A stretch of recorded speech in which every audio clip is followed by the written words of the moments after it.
One of the studio techniques most closely associated with Abbey Road and the Beatles sessions there is ADT, artificial double tracking. Most of you are probably familiar with the idea of doubling, where a player or singer records the same part twice, and the two takes are mixed together.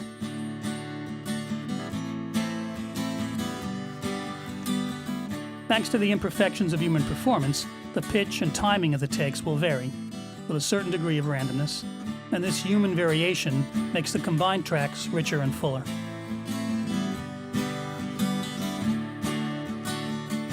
The result can sound like anything from a subtle tonal variation to an obvious second performance, and this musical technique has been in use since long before recorded music.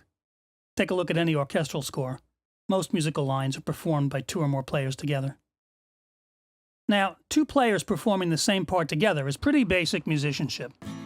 The players will be listening to each other and reacting to each other's slight variations, assuring that the combined performances are tight enough in pitch and timing to sound musical, and not just sloppy.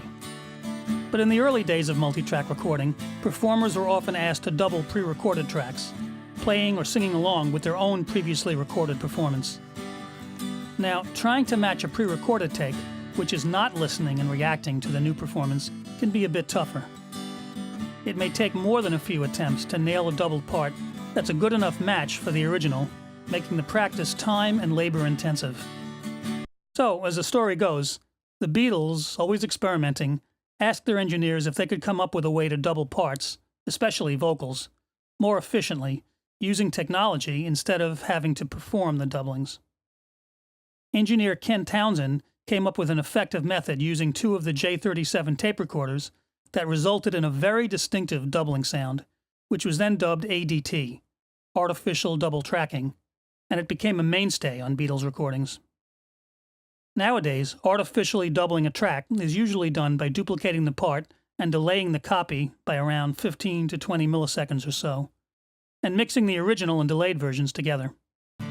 This is a breeze to do, especially with digital delays, but everybody recognizes that the resulting double sound is much tighter than a real performed doubling. Sometimes this unnaturally tight, slick effect is just what you'd want, but a lot of the time, the looser, more natural, more human sound of real doubling is preferable, with its pitch variations in addition to timing variations, and the slightly random inconsistencies that are a part of every musical performance, no matter how skilled the performer is.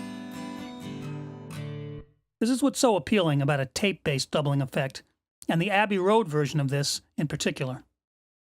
The timing variation is generated by varying the playback speed of a second tape machine, and since playback speed affects pitch, there's also a concurrent pitch modulation component. And in Abbey Road's approach, this was controlled by a person in real time, lending a degree of natural human randomness to the end result.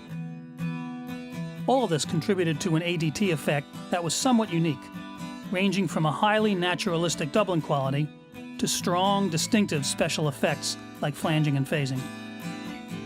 That particular quality, that makes the Abbey Road ADT effect so distinctive, is what Waves set out to capture in the real ADT plugin, and they did a really good job of it.